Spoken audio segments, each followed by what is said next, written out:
सरकारों को गिराने और तोड़ने की सबसे माहिर पार्टी भारतीय जनता पार्टी ने दिल्ली के चुनाव में अपनी हार मान ली है। 7 विधायकों के पास 15-15 करोड़ रुपए लेकर पार्टी छोड़ने का, पार्टी तोड़ने का, भारतीय जनता पार्टी में शामिल होने का ऑफर अब तक आ चुका है कि जितनी भी कॉल इस तरह की आए उसके ऑडियो रिकॉर्डिंग आप कीजिए।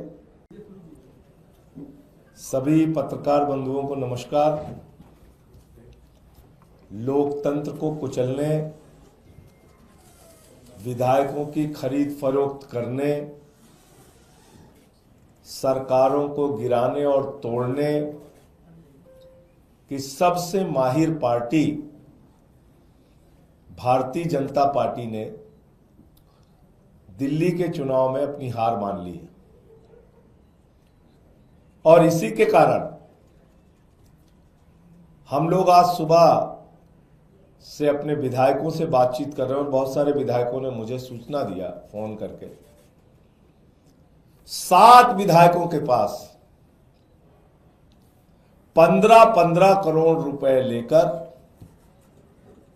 पार्टी छोड़ने का, पार्टी तोड़ने का, भारतीय जनता पार्टी में शामिल होने का ऑफर अब तक आ चुका है।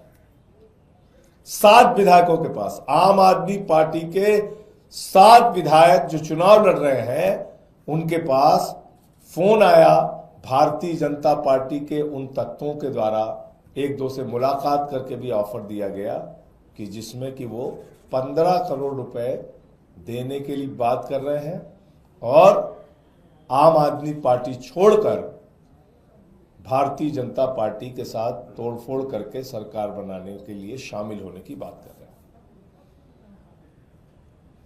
इस पूरे मामले में हमने अपने विधायकों को कहा है, जो हमारे चुनाव लड़ रहे प्रत्याशी,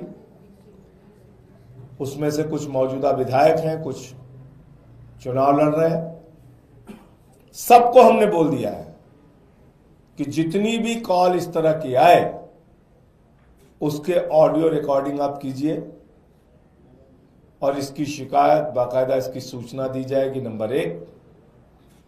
और दूसरा, अगर कोई आपसे मुलाकात करके ऑफर करता है तो उसका वीडियो बनाइए हिडन कैमरा लगा के और उसकी सूचना मीडिया को और सबको फिर दी जाएगी। तो हमने अपने विधायकों को सचेत कर दिया है, सावधान कर दिया है, अपने सभी लोगों को सजग रहने के लिए किया है। लेकिन 2 बातें बिल्कुल स्पष्ट हो गई हैं। नंबर 1, काउंटिंग से पहले 8 फरवरी के पहले भारतीय जनता पार्टी ने अपनी हार मान ली है, बुरी तरीके से बीजेपी हार रही है, नंबर 1। नंबर 2, जो खरीद फरोख्त और तो लोकतंत्र को कुचलने का, तोड़फोड़ करने का तरीका वो पूरे देश में अपनाते हैं, वो प्रयोग उन्होंने दिल्ली में भी शुरू कर दिया है, जिसको कई बार वो लोग ऑपरेशन लोटस और पता नहीं क्या क्या नाम देते हैं। तो ये 2 बहुत महत्वपूर्ण बातें थी जो आपको आपके साथ साझा करनी थी। हमने अपने विधायकों को सजग और सचेत कर दिया है कि कोई भी इस तरह की कॉल आए तो उसको रिकॉर्ड कीजिए, कोई भी ऐसे मुलाकात करने आए तो उसका हिडन कैमरा लगा के वीडियो बनाइए।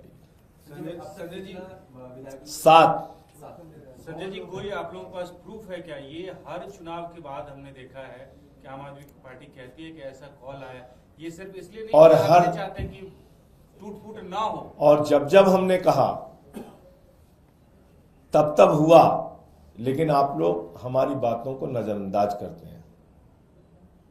आपको शायद याद नहीं होगा कि शेर सिंह डागर नाम के एक व्यक्ति ने हमारे विधायक को पहले खरीदने की कोशिश की थी 2013 के चुनाव के बाद। उसके बाद कई और विधायकों को उस समय भी खरीद फरोख्त करने की कोशिश की गई थी भारतीय जनता पार्टी की तरफ से। इस प्रकार का प्रयोग बीच बीच में बीजेपी ने किया और 2-4 केसेस में वो सफल भी हुए। पैसे का इस्तेमाल करते हैं, जांच एजेंसियों का इस्तेमाल करते हैं, जिस चीज से भी दबाव बन जाए वो तरीका इस्तेमाल करके विधायकों को तोड़ते हैं। हमारे एमपी तोड़ लिया इन्होंने पंजाब में, दिल्ली में हमारे मिनिस्टर दो दो इन्होंने तोड़ा, सीमा पुरी का हमारा अब हमने बहुत कोशिशों के बावजूद, तमाम संघर्षों के बावजूद दिल्ली को बचाया। इनके प्रयास में कब कहां कमी रही, इन्होंने तो हमेशा प्रयास किया। इसमें कौन विधायक हैं, क्या आप नाम साझा करेंगे, क्योंकि 7 का दावा आप कर रहे हैं। देखिए, ऐसा है कि सही और उचित समय पर हम सारी जानकारी साझा करते हैं। इस केस में भी वही करेंगे। हमारी निगाह बनी हुई है सारी परिस्थितियों पे, और हिडन कैमरा लगाने के लिए, रिकॉर्डिंग करने के लिए, ऑडियो रिकॉर्डिंग करने के लिए, जो कॉल आती है उसकी रिकॉर्डिंग करने के लिए हमने साफ तौर पे अपने विधायकों को निर्देशित कर दिया है। सर जी, ये 7 लोग हैं, वो कैंडिडेट्स है या सिटिंग एमएलए है जिनके पास फोन आया है? इसमें अभी तक ज्यादातर सीटिंग एमएलए हैं। और कौन किसकी तरफ से आ रहे हैं, कुछ बता सकते हो उसके बारे में? मतलब किसके बारे में आ रहा है मैं नहीं समझा। भारतीय जनता पार्टी की तरफ से आ रहा है, और किसके पार्टी में किसकी तरफ से आ रहे हैं वो समय पे खुलासा करेंगे उसका।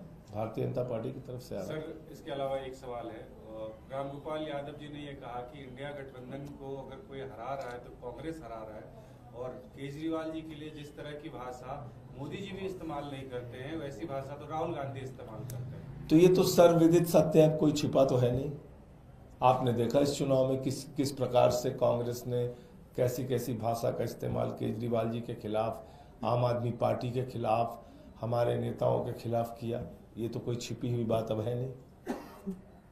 तो इसमें रामगोपाल जी ने कुछ भी गलत नहीं कहा है, जो कहा है बिल्कुल सच कहा है उन्होंने। सर, अखिलेश यादव ने कहा कि चुनाव आयोग मर गया है, उसे सफेद कपड़ा भेंट करना होगा। देखिए, मैं अखिलेश यादव जी की बात से इसलिए सहमत हूं कि जिस नई दिल्ली विधानसभा के क्षेत्र में सुप्रीम कोर्ट है, चुनाव आयोग है, और हमारे लोकतंत्र का सबसे बड़ा मंदिर संसद है, और आप सब लोग उसके गवाह हैं, कोई तीसरे गवाह की भी जरूरत आपको नहीं है। संसद से 100 मीटर की दूरी पे हमारे कार्यकर्ताओं को मारा पीटा गया। एक झुग्गी में वहां महिलाओं के साथ अभद्रता की गई। संसद से 2-4 किलोमीटर के दायरे में चुनाव आयोग के नाक के नीचे पैसे बांटे गए, दारू बांटे गए, साड़ियां बांटी गई, जूते बांटे गए, लोटे बांटे गए, खुला खेल चला। स्याही लगाई गई 2-2 हजार रुपए देके। चुनाव को मजाक बना दिया गया। हर मोर्चे पे जा जाके हम लोगों ने लड़ाई लड़ी। चुनाव आयोग से शिकायत किया, अनुरोध किया बार बार, कुछ कीजिए, कुछ कार्रवाई कीजिए। एक छोटे से भी अधिकारी के खिलाफ इन्होंने कार्रवाई नहीं की। ये क्या दिखाता है? अंतिम दिन जिस तरीके से जीके में बैरिकेड लगाया गया, जिस तरीके से जंगपुरा में नोट बांटी गई, जिस तरीके से मेरे सामने नॉर्थ एवेन्यू में राष्ट्रपति भवन के पास मेरे सामने एन ब्लॉक में पैसे दे दे के उंगली में स्याही लगाई गई। फिर जब मैं वहां पहुंचा तो वो लोग भागे। तो आप अंदाजा लगा सकते हैं कि चुनाव आयोग के बारे में अगर अखिलेश यादव जी ऐसी टिप्पणी कर रहे हैं तो उसके पीछे का दर्द क्या है। मिल्कीपुर में बीजेपी का नेता खुलेआम आके कह रहा है कैमरे पे, 6 वोट डाल के आया हूं। सुना नहीं सुना आपने? 2 केंद्रीय मंत्रियों के घर में, यही दिल्ली के अंदर 33 वोट, 26 वोट, 27 वोट सांसदों के घर में बीजेपी के,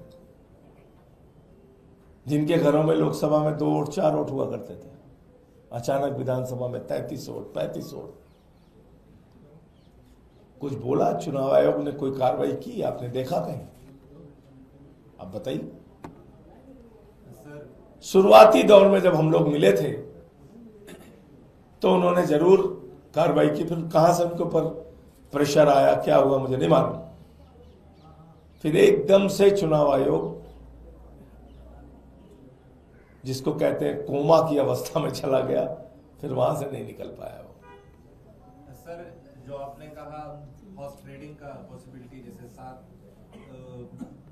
प्रत्याशियों को फोन आए हैं, हॉर्स ट्रेडिंग की संभावना तब हो सकती है जब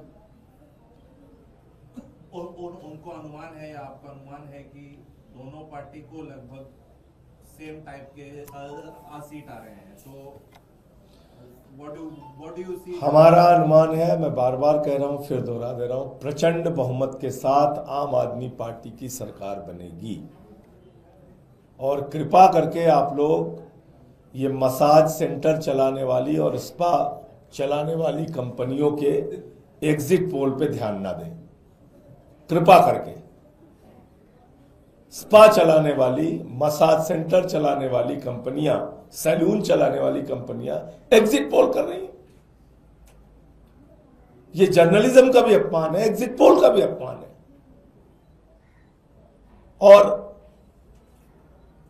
इसके अलावा मैं यही कह सकता हूं कि आपको 8 तारीख का इंतजार करना चाहिए। उनको हो सकता है लग रहा है कि वो हार तो रहे हैं, थोड़ा बहुत तिकड़म कर लेते हैं, तो वो तिकड़म में लगे हुए। लेकिन इस तिकड़म के से एक बात तो साबित हो गई कि हार रहे हैं चुनाव।